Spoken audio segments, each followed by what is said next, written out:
on TRE. Welcome back. Now then, you're listening to Pippa Jones on Talk Radio Europe, and of course my co-host, as is always the way on the first Friday of the month, is Ray Woolford, who is activist and author from London. And also from London, I have Tim Parkin. Tim is a librarian who is heading a campaign to really stop the demise of our libraries in London and across the United Kingdom. Good morning, Tim. Good morning, Pippa. Thanks very much for joining us. Now, worrying it is. Let's look at really what books are and what books mean, first of all, because I think that's the forefront of this, isn't it? Yes, books and all the other things libraries do are really important. People that read books, children that read books just for pleasure. It's a huge amount of benefit in reading, and to read you need access to books. So what's the situation then with libraries? We know that many libraries have shut down. You're at the cutting edge of it. What's going on? Well, there's cuts to everything going on at the moment, but right across the country it seems that local authorities see libraries as an easy thing to cut.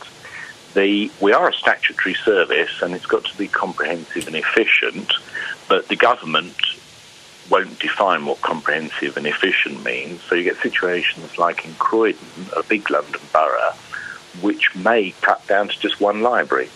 And is that comprehensive and efficient? I'd argue it wasn't, and so would Philip, the Professional Association for Librarians. But getting the government to take any responsibility is difficult, and councils faced with tough choices seem to be choosing libraries. Ray, let me bring you in here, if I may, because libraries are not just about education, freedom of information, but also, first and foremost, they're part of a community. Yeah, I think one of the crucial things about libraries which are missed, and the government and local authorities seem to close libraries because they think, people have Kindle, which obviously costs money, or people have access through schools. But the reality for libraries across the UK, particularly in the world we live today, is that many children live in overcrowded accommodation. Many elderly people live very isolated lives, and so libraries are not just about picking up books and internet connection, but they also play a hugely important role in young people from deprived backgrounds having opportunity to education, because by going to the library they can use the internet, they can read books, they can engage with other people, and they have room in which they can actually study and do their homework. If they're living in a flat that's overcrowded, where are they going to do the homework? Where are they going to have those educational opportunities?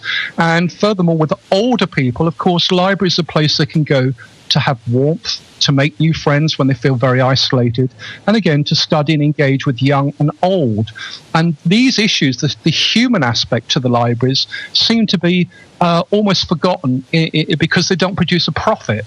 And I think Tim's right to sort of raise the issue, not just about libraries, but the role of librarians themselves, and the important role that they have, because the pattern seems to be to sack all the librarians who do an amazing job and replace them with volunteers. And I don't think that is the future of libraries, is it, Tim? No, I think, we wouldn't want a volunteer mechanic checking out our car. We want a paid mechanic who was qualified. And you go onto the website, you look at a web page. Librarians trained in assessing that web page. The questions we ask: who wrote it? Why did they write it? Who did they write it for? And when you think about things like that, you realise that this web page is an advert. This web page is biased. But if you just let particularly young people go onto the internet, sadly, well, not sadly, but an essay might just be copied and pasted from the first website they see. A librarian can help them do that so much better, and obviously then get better results and do better work. And that's very much a part of this, though, isn't it? The bigger picture. And, let's be as extreme as we can. The fact is that it's all geared towards this dumbing down of our society, this idea that intellectualism is unnecessary or perhaps even negative, that we should be quite content to all have access to the internet in our homes. Okay, that's a great thing. But that also comes with the cost of isolating people, Ray. Yeah, I agree with that. And I would also ask Tim, what options do you think councils should be taking to defend libraries? I mean, the councils would say, well, libraries are something that involves the smallest number of people, a bit like the way they view people with disability in the same way, with the savage cuts to their services. But surely the councils will argue, and whether it's Lewisham or Croydon or Manchester or wherever, will say, well, what options do we have not to close down our libraries, not to sell off their buildings to create new flats to address the housing demand, and should it be the role of councils? It's a difficult question. The councils aren't originating cuts. The cuts are coming from central government. I think one thing councils could stop doing is sugarcoating cuts, and they should be clear that a cut of £1 million from a service is never going to leave it better. It will always leave it worse. And I think councils, there's a lobby of Parliament on the 9th of February to speak up for libraries. I don't know why leaders of councils in London and across the country aren't at that lobby saying to the government these cuts aren't any good, these cuts aren't right. But also, it's Beeching after the war cut the railway service, but there was some sort of plan. Now, here, there, everywhere, libraries are being cut with no plan, no rhyme, nor reason. Councillors are in a difficult position, but if they've got a difficult job, it's a job they need to do properly, and I think they have to address, every pound that's cut from libraries is cut from learning, is cut from all sorts of things, and it's probably a pound that the economy is losing, not gaining. So they need to be stood up for. Apparently Britain is still one of the most literate countries in the world, and that makes Britain a productive country and is good for our economy. But for a lot of people, to be literate either means spending money you don't have or using your library. And e-books, there's hundreds of thousands of children with library cards, and they can borrow library books. I don't know any children with credit cards who can get books on their Kindle. Libraries, it's a false economy to cut libraries, and councils should speak up for libraries. What about the sort of tide of inevitability when we look at Kindle's top-selling publication in 2015 being a colouring book for adults, for goodness sake? Are we perhaps banging our heads against a brick wall here? There's nothing wrong with colouring books for adults. That would make a very bad piece of library stock, I'm afraid. We wouldn't want to lend it again after it came back the first time. But there's thousands and thousands of other books. And some of the books children need at school or adults need at university about physics, about marketing, about this and the other. They're astonishingly expensive books. And, to buy a term load of those books would be on the pockets of virtually everybody. So good luck to the colouring books, and we do a lot of colouring in libraries in actual fact, mostly with younger people.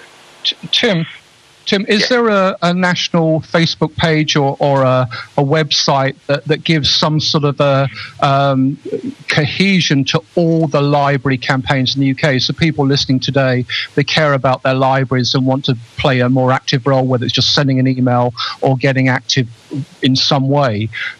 Is there an email or a Facebook or a web site that you could mention that we can divert our listeners to? There are. Voices for the Library. Rather than type in www.voicesforthelibrary.org.uk, I think just search for Voices for the Library. Excellent website about libraries, not in Britain and internationally. There are other countries in the world whose library services are expanding. Another excellent site is Speak Up for Libraries, and they're the organisation organising the lobby of Parliament on Tuesday, the 9th of February, which you can get along to as well as Facebooking and things. And the Librarians Association, used to be called the Library Association, Philip Parchard Institute. They've started a My Library by Right campaign and do have a petition that you can sign. And again, I think type Philip into Google and top of the page is the My Library by Right link. Tim Parkin, who is a librarian from Lewisham, fighting to keep our books on the shelves of libraries so that we, the public, have access to them. Thank you very much for joining us today.